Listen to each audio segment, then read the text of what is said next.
Assalamualaikum warahmatullahi wabarakatuh. Perkenalkan, nama saya Rizky Ramadhani dari PGMI 3 semester 6 dengan NIM 0306212170. Di sini saya akan mereview mengenai konsep administrasi pendidikan dari mata kuliah Administrasi Pendidikan. Secara etimologi, administrasi berasal dari bahasa Latin yang terdiri dari kata ad dan ministre, yang berarti melayani, membantu, dan memenuhi.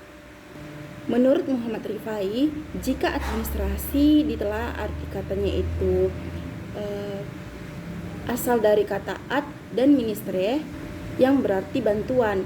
Artinya bahwa administrasi merupakan suatu bantuan agar usaha kita dapat dilakukan dengan lancar dan terarah dalam mencapai tujuan dengan tepat tanpa pemborosan apapun.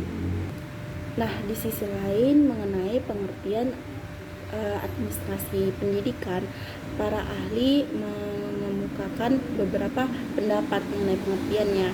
Di antaranya, menurut Dr. Handus Muhammad Ngalim Parwanto, dalam administrasi pendidikan ialah segenap proses pengarahan dan pengintegrasian segala sesuatu, baik personal, spiritual, dan material yang bersangkut paut dengan pencapaian tujuan pendidikan. Sementara dari Kementerian Pendidikan dan Nasional RI dalam kurikulum usaha-usaha perbaikan dalam bidang pendidikan dan administrasi pendidikan, yang dimana administrasi pendidikan adalah suatu proses keseluruhan kegiatan bersama dalam bidang pendidikan yang meliputi perencanaan, pengorganisasian, pengarahan, pengkoordinasian, pengawasan, pembiayaan, dan pelaporan dengan menggunakan atau memanfaatkan fasilitas yang tersedia, baik personal, material, maupun spiritual, untuk memanfaatkan fasilitas yang tersedia serta mencapai tujuan pendidikan secara efektif dan efisien.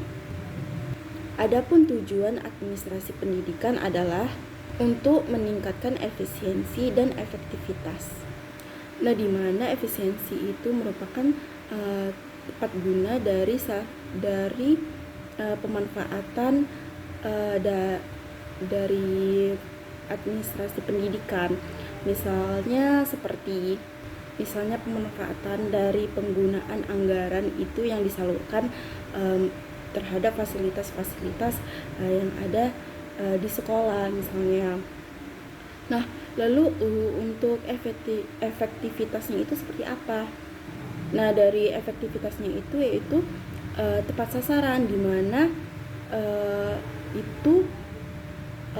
administrasi pendidikan itu tepat sasaran terhadap peserta didik ataupun guru-guru yang memanfaatkan administrasi pendidikan tersebut. Nah, selanjutnya terkait dengan fungsi administrasi pendidikan. Nah, di sini saya akan menjelaskan mengenai 3 fungsi, yaitu planning, pengorganisasian, serta koordinasi. Yang pertama, planning atau perencanaan. Nah, jadi perencanaan atau planning itu dapat diartikan sebagai proses penyusunan berbagai keputusan yang akan dilaksanakan pada masa yang akan datang untuk mencapai tujuan yang ditentukan. Jadi dari perencanaan atau planning yang dibuat itu sedemikian rupa itu bertujuan untuk proses yang akan dilaksanakan mendatang. Lalu yang kedua, fungsi pengorganisasian. Nah, jadi fungsi pengorganisasian yaitu penetapan pembagian tugas di antara orang-orang yang terlibat agar masing-masing mengetahui apa yang harus dikerjakannya. Pengorganisasian di sini berarti proses pembagian tugas-tugas dan tanggung jawab serta wewenang sehingga tercipta suatu organisasi yang dapat digerakkan sebagai suatu kesatuan dalam rangka mencapai tujuan yang telah ditetapkan.